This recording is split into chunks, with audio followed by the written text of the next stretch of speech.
everyone.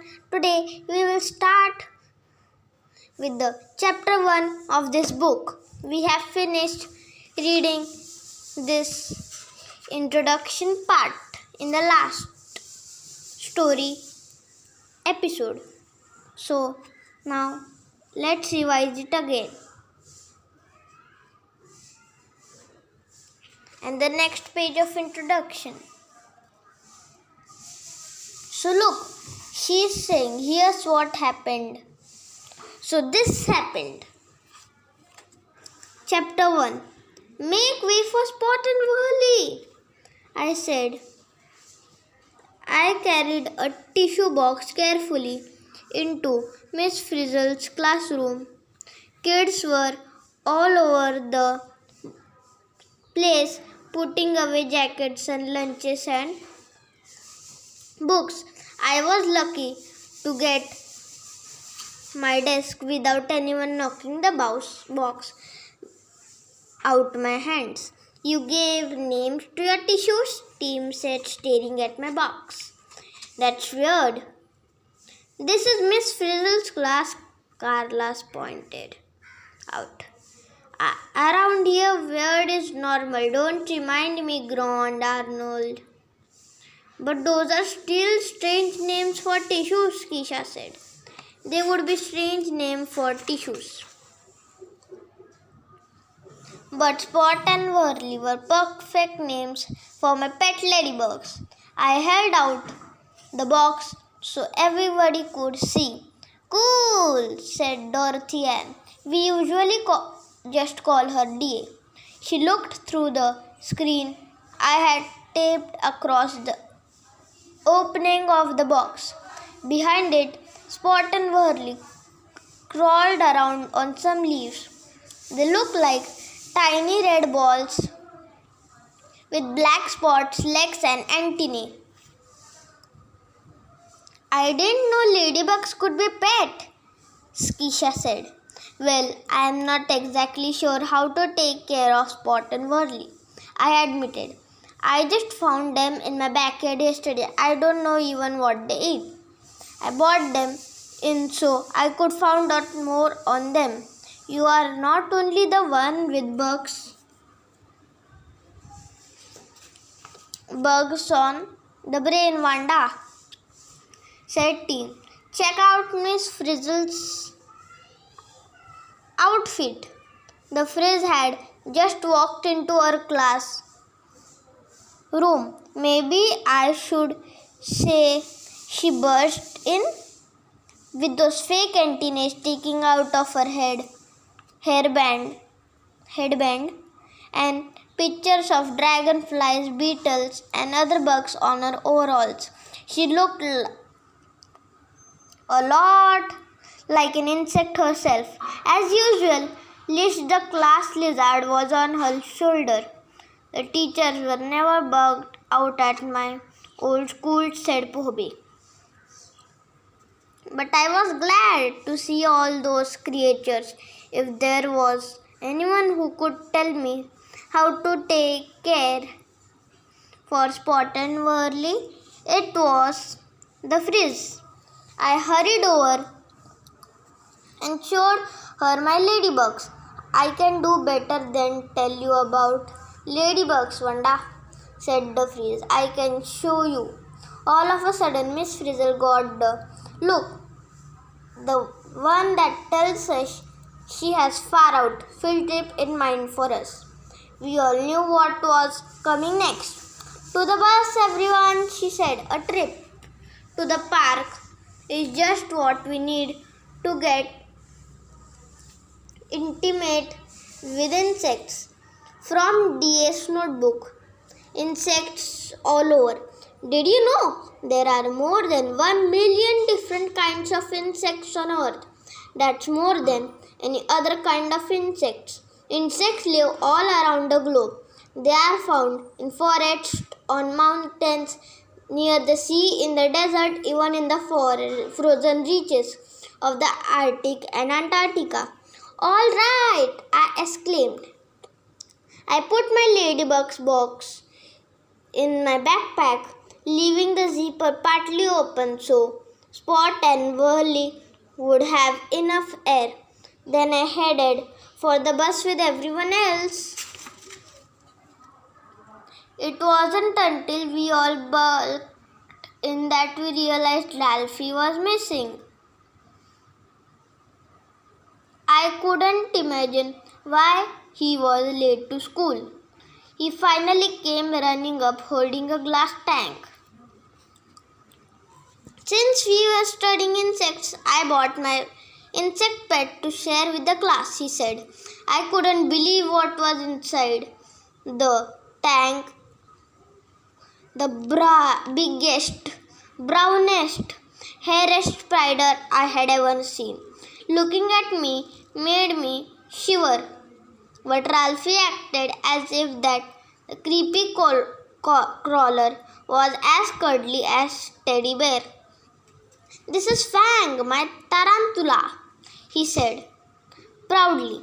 I just got him at my paw and claw pet shop.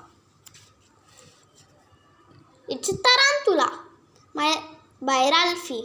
A tarantula has hairy legs, 8 eyes, and hairy body that's tan, reddish brown, dark brown, or black. Tarantulas are the longest living spiders on the planet. Some live to be more than 20 years old. They are big too. An adult tarantula can have a leg span of more than 10 inches, 25 centimeters. Tarantulas live in warm areas all around the earth. Ralphie, spiders aren't insects, said D.A. Ralphie sure looked surprised to hear that. To tell you the truth, so was I. They are not, I said. D.A. took a book about insects from her backpack. Spiders are arachnids. They are relatives of insects, she explained. But they are totally different kind of arthropod.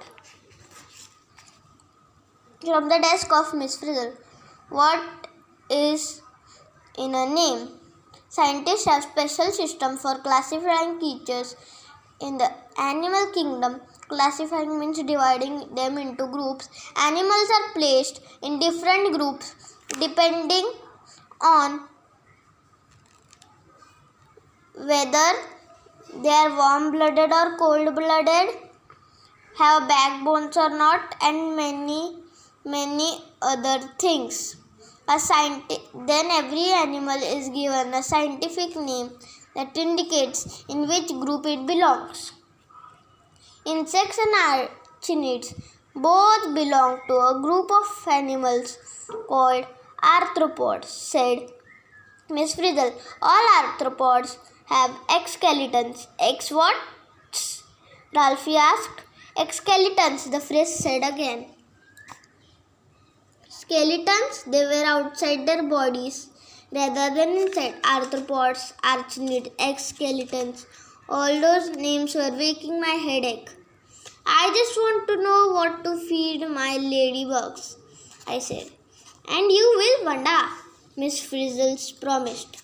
But getting acquainted with insects is an important first step, don't you think? Insect versus arachnids. Insects and arachnids, the scientific name for spiders, are related, but they are big differences. Insects have 6 legs, while spiders have 8. And spiders don't have antennae or wings.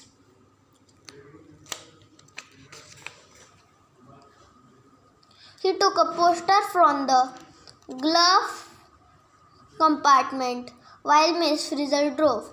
Liz held up the poster for us to see.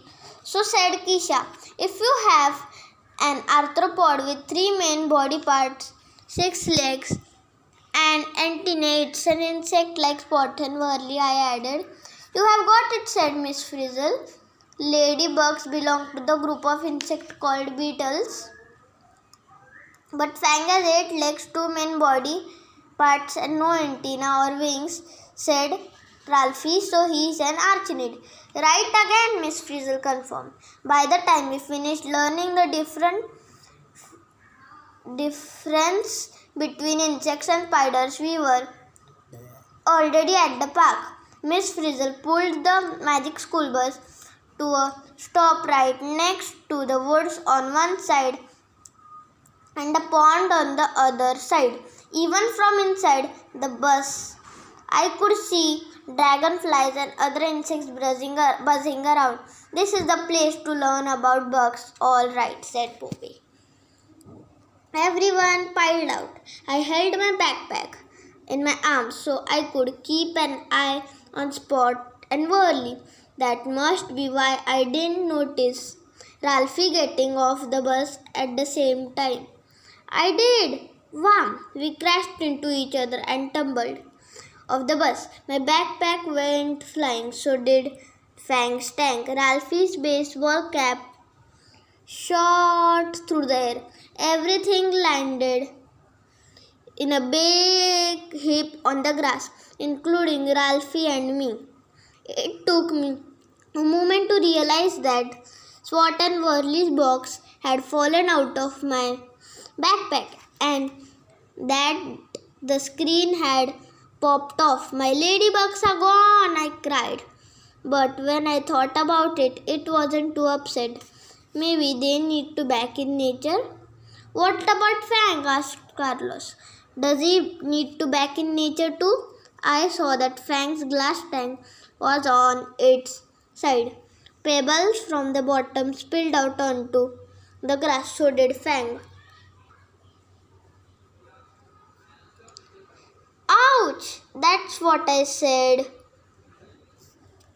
Catch him, leaving his hat in the grass. Ralphie scrambled after the tarantula, but it was too late. Fang scuttled into the tall grass on eight long legs. In an instant, he was gone from sight. This is bad, Ralphie said, frowning. Tarantulas are used to warm weather. It could get cold soon. And what will he eat? Home is where the habitat is, by Carlos. The environment an animal needs to live and grow in is called its habitat. Before adopting a planet, it's important to make sure you can give it the food and home that are right for it. What does Fang usually eat?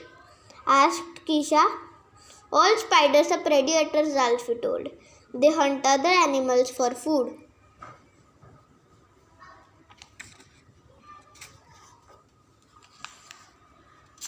Predators and Prey by Wanda.